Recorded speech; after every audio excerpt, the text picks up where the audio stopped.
Ketdik. Biomolekula tirik organizmlardagina bo'lgan molekulalar, ya'ni tirik organizmda qaysi molekulalar bor? Oqsil, yog', uglevod, nuklein kislota. Mana bular biomolekula deyiladi. Va bundan tashqari biomolekulalar ham bor, mikromolekulalar, ular kichik bo'lsa. Bular og'ir, massa jihatdan og'ir bo'lganligi uchun makromolekula deyiladi. Endi bulardan qarang. Uglevodning monomeri faqat glyukoza.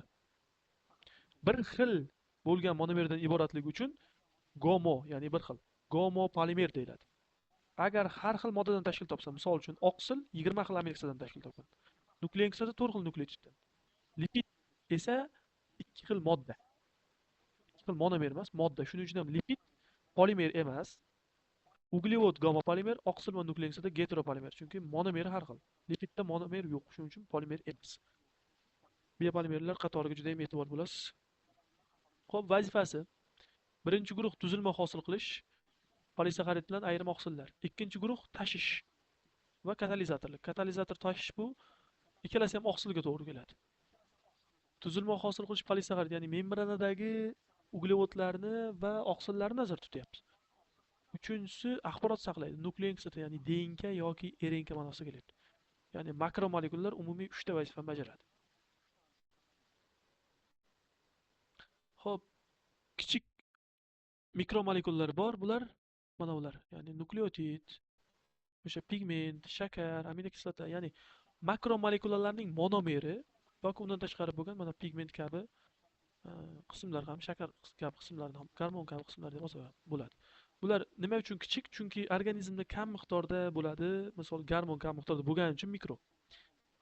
Aminokislota esa molekulyar massasi yengil bo'lgani uchun. O'zi aslida gormonning ham molekulyar massasi anchagina og'ir, faqat kam miqdorda ishlab chiqarilgani uchun mikroga qo'shib qo'yapmiz. Uglevod. Uglevodlar CnH2OM. Umumiy formula, ya'ni nechta uglerod bo'lsa, shuncha suv bo'ladi. U bilan birikkan holat vujudga keladi. Uglevod so'zi ham mana ugleroddan vodorod so'zidan kelib chiqqan. Uglevodorod esa bu mana bu ichidagi H2O formulasi xuddiki suvdagi kabi formula. Aslida bu suv holatda bo'lmaydi. Mana suv birikmasida emas. Faqat xuddi suvdagi kabi vodorod va kislorod nisbati bir-biriga 2 ga 1 nisbat bo'lgani uchun uglevodorod so'zi kelib chiqqan. Uglevodlarga. Endi buning asosiy vazifasi uglevodlar energiya hosil qiladi. Misol uchun o'simlik sellyulozasi, o'sha murein, pektin, bular uglevodlar hisoblanadi. Kraxmalni bilasiz, zaxira bu. Donda, tugunakda, o'sha g'ildiz mevalarda zaxira holatda saqlanadi. O'simlik hujayrasida uglevod miqdori kam, 1-2%, jigarda ko'proq, 5%. O'simlik hujayralarida uglevodlar ko'proq, misol uchun paxtada 95%, paxta tolasi. Nimaga desak, paxta tolasi sellyulozada bu. Kiyim kiyamiz-ku bundan. Sellyulozali kiyim kiyib yuribmiz desak ham bo'ladi hammamiz. Endi uglevodni 3 guruhga bo'lamiz. Monosaxarid, disaxarid. Disaxaridni hozir o'rgatib ketay. Monosaxaridda birinchi tushuntiraman. Monosaxarid uglerodlar soniga qaraydi. Agar 3 ta uglerod bo'lsa, e'tibor qiling. Uglerodlar sonidan qarang, e'tibor. Uglerod nechta bo'lsa, vodorod undan 2 barobar ko'p. Kislorod esa uglerod bilan teng bo'ladi. Ya'ni agar uglerod 3 ta bo'lsa, trioza deyiladi. Bu holatda vodorod 6 ta, kislorod 3 ta bo'ladi triozada. Tetroza bo'lsa, demak uglerod 4 ta, demak vodorod 8 ta. Kislorod esa 4 ta. 5 ta bo'lsa, demak uglerod tagiga 5, indeksga 5 yozsak, vodorod tagiga 10 yozamiz va kislorod tagiga yana 5 yozamiz. Mana bu demak bularning umumiy formulasiga bo'ysungan holati desak ham bo'ladi. Pentozaga kiradi. Pentozaga mana bu joydagi belgilab qo'yamiz. Pentozaga riboza, dezoksiriboza ikkalasi ham uglevod. DNKdagi dezoksiriboza yoki o'sha RNKdagi riboza ikkalasi ham pentoza, ya'ni uglevod. Bitta 6 ta geksozalar esa glyukoza, ya'ni shirin. Uzum shakari. Uzum deganda ko'z oldingizga glyukoza kelsin. Uzum shakarida glyukoza bo'ladi. yoki fruktoza, meva shakari. Meva shakari deganda ko'z oldiga eng ko'proq bo'lgan olma kelsin. Olmani taxir ta'mi hayol qiling. Olmani o'sha qarchab tishlaganda taxir ta'mini tasavvur qilsangiz, e, menimcha his qildingiz, fruktoza borligini bilishingiz kerak. Galaktoza sut shakari. Sutni ichganda tasavvur qiling buni. Sutga qaraganda sutni ko'z oldingizga keltiring, galaktoza deb qo'ying. Va bu uchalasi ham 6 ta uglerodli monosaxarid. Disaxarid.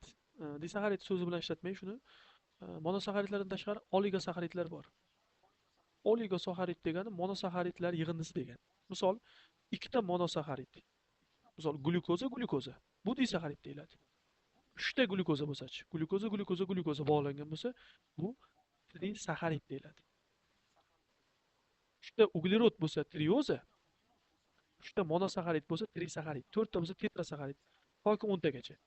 10 tadan oshib 11 taga o'tsa, u polisaxarid bo'ladi. Uju polisaxaridga o'tgan bo'ladi ular. Xo'sh. Endi bu yerda disaxaridlarga qand lavlagi shakari, ya'ni saxaroza. Saxaroza nimadan tashkil topgan desa, glyukoza va fruktozaning qo'shilishidan paydo bo'lgan.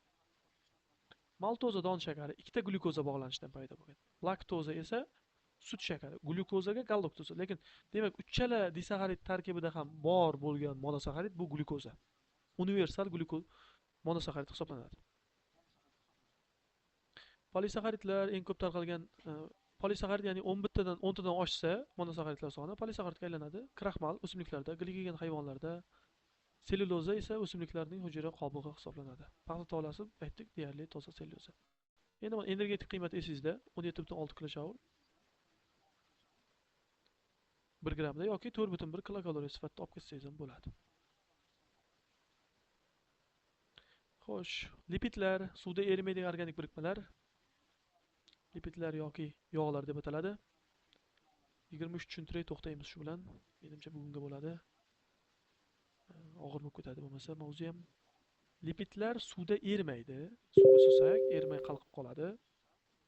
Agar hayvonlardagi bo'lsa, qattiq bo'ladi hayvon yog'lari. Ya'ni quyuq holat desak ham, qattiq holat desak ham bo'ladi. Yog' deyiladi hayvonlardagi. O'simliklardagi esa suyuq holatda bo'lgani uchun moy deyiladi. Moylar suyuq bo'ladi deb yozib qo'yibman, odatdagi haroratda. Endi sovuqda paxta yog'i qotadi-ku degan xayol kelsa, u sovuqda, u odatdagi harorat emas u. Yoz kunlari odatdagi harorat. Unda odatdagi haroratda o'sha bahor yoz oylarida u aslida suyuq bo'ladi. Yog'dan chiqadigan energiya esimizda 38,9 kilojoule yoki 9,3 kilokaloriya. Shuning uchun ham uglevodlarga qaraganda yoki oqsillarga qaraganda 1,5-2 barobar yuqori kaloriya beryapti. 1 gram yog'dan chiqadigan energiya bor. Mana yog'ning miqdoriga e'tibor qiling endi. Normal hujayrada 5-15%. Voya uglevod qanaqa edi? Uglevod 1-2% edi normal hujayrada. Faqat jigar bilan muskulda 5% edi. Bu yerda esa normal hujayrada yog' 5-15% bo'ladi. Yog' hujayralarida esa, yog' to'qimalarida, misol teri osti gipodermamizda yoki yog' ishlab chiqaradigan bezlarimizda 90% gacha borishi mumkin deyilyapti. Ortiqchasi to'plansa, tabiiyki semirish vujudga keladi teri ostida. Endi semirish, biz tilimizda semirish, semirgan organizm, misol uchun tuya ham yog' yig'adi, lekin tuya u yog'ni parchalasa nima qiladi? Suv chiqaradi. 1 kilo yog'ni parchalasa 1,1 litr suv hosil qiladi. Mana. Xo'p, tuya o'rkachida to'plangan, demak suv. Endi o'simliklarda ham yog' yig'adigan o'simliklar bilardik o'zi. 6 sifati ham bor. Kungaboqar, zig'ir, g'o'za, soya maqsadi urug'larida bor. E'tibor qilamiz. Oddiy lipidlar 3 atomli spirt, ya'ni glitseringa yog' kislota qo'shilishidan paydo bo'lgan. 3 atomli spirt va 3 ta yog' kislotasi. Bu oddiy lipid. Mum deydigan bo'lsak, bu ko'p atomli spirt. Asalarining ini bor. Yoki o'sha texnikada ishlatiladigan mum bu. Xo'p, bunda ko'p atomli spirt bilan ko'p yog' kislotalari birikkan bo'lsa, mum paydo bo'ladi. Murakkab lipidlar endi uglevodlarda ham bor, yog'larda ham bor, oqsillarda ham bor. Murakkab tuzilma bor. Murakkab degani yog'dan boshqa narsa ham bo'lsa, misol qarang, yog' so'zi ikkinchi nomi lipid. Lipi, ya'ni lip so'zi bilan keladi. Lipoprotein. Bu yerda qarang. Lipo so'zi yog'ni bildiradi, protein so'zi oqsilni bildiradi. Demak, oqsil bilan yog'ning qo'shilmasi bu murakkab yog'. Yoki shu bilan birgalikda buni murakkab oqsil ham deyishimiz mumkin. Chunki oqsil jihatdan qarasak, bunda yog' qo'shilib qolgan ma'nosida kelyapti. Yoki glikolipid, gliko, glikogen so'zidan kelyapti. Qarang. Glikogen so'zidan kelgani uchun bu glikolipiddagi gliko so'zi uglevodni bildiryapti. Lipid so'zi yog'ni bildiryapti. Demak, bu yerda glikolipidlar ham murakkab lipidlar yoki murakkab uglevodlar ham deyishimiz mumkin. Lipoproteinlar transport va qurilish, glikolipidlar esa o'sha membranalar tarkibida uchraydi. Bu ham membrananing ajralmas qismi. Demak, yog'lar murakkab bo'lishi uchun yog'dan boshqa modda ham bo'lishi kerak.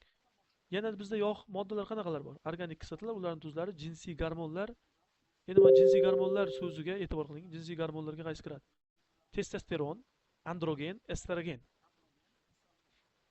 Shu joyiga yozib olasiz. Kitobda shu joyiga yozib qo'ysangiz mayli. Jinsiy gormonlar yog' tabiatli, androgen, estrogen, testosteron. Vitaminlardan A, D, E, K vitaminlari. Endi xolesterol esa bu steroid, ya'ni xolesterin misolida ham olsangiz bo'ladi. Xolesterin yog' moddasi hisoblanadi. Bu yog'i mana bu masala, oddiy masala bu, menimcha masala qismida o'rgangansiz. 24 dan boshlab 4 ta mavzu bu safar qoladi. Xo'sh, uyga vasfan ham shu videoda aytib o'taman. 24 dan boshlab o'qiladi. Bir qarab o'tiladi. Bir qarab so'zma-so'z, chunki siz oldin o'qigansiz, bu yerdagi hamma bu mavzuga notanish emas. O'qiladi. 9-sinfdan 4 ta mavzu tugatadigan bo'ldik. 4 bo'lib o'qib tugatamiz. Siz mehnat qilasiz, men mehnat qilaman. Xudo xolasa yaxshi bo'ladi. Shunday niyat qildik endi.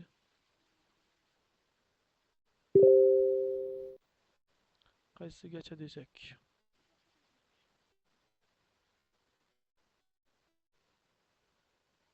Genetika qismlarini biz tushuntirmaymiz. Shuning uchun genetika qismlariga ko'p vaqtim ketmaydi. Chatchittirish joylarini faqat matnli joylardagi yiqitadigan joylarga e'tibor qilib o'tamiz. Xo'p, 40-mavzu deydigan bo'lsam 67 ikkita bo'ladi. Xo'p, bo'ladi. Demak, qo'shimcha o'qiladigan bizda demak mavzularimiz bo'ladi. Men yana bir hisobini olgunimcha 41-mavzuni ham o'qiymiz. 41-mavzu ham o'qiladi, 42-mavzudan boshlab o'qilmaydi. Ertagi darsimizda mitoz, miyoz ham ketadi. Mavzuyimiz o'laroq mitoz va miyozni ham o'rgataman. Xo'sh, va bu yog'i sizga uyga vazifa qanaqa bo'ladi? 23 ta mavzu tushuntirildi. 23 ta mavzu ipidan ignasigacha yaxshilab o'qib chiqasiz. Sertifikat yaqin, hurmatli talabgorlar, sertifikat yaqin. Tavakkal qilmaymiz. Juda ham qattiq mehnat qiladigan vaqtimiz. Hozirgi mehnat ertaga rohatga aylanishi kerak. Buni bilasiz juda ham yaxshi. Shuning uchun 23 ta mavzuni ipidan ignasigacha videoni qayta-qayta ko'ring, o'rganing, tashlayman videolarni va takrorlang. Bugun yoki ertaga men sizga masala 90 ta yoki 60 ta test tashlab qo'yaman. 90 yoki 60 oralig'ida. Balki 70-80 ta bo'lar. Test tashlayman. Testni ishlaysiz, adashmasam botga tekshiriladigan tashlab qo'yaman. Faqat mana shu guruh tashlaydi ichimni, kalitlarni. Botda ishlashni bilasiz. Botga jo'natilgandan keyin o'sha testlarni ishlab botga jo'natasiz. 11 ta bolaniki, ya'ni 11 ta o'quvchimiz hozir bu yerda, men o'quvchilarim soni sizlar 11 tasizlar. 11 ta kalitni qabul qilaman. Shu oy oxirigacha 10 ta darsimiz bor ekan. 10 ta darsdan 3 tasida vazifani bajarmagan, mavzuni o'qimagan, 3-marta vazifa bajarilmasligi bilan guruhdan chiqarib yuboriladi. Shartimiz mana shu bo'ladi. Sabab boya aytganimdek mehnat qilishimiz kerak hozir. Xo'p, ana endi zapisni o'chirsak ham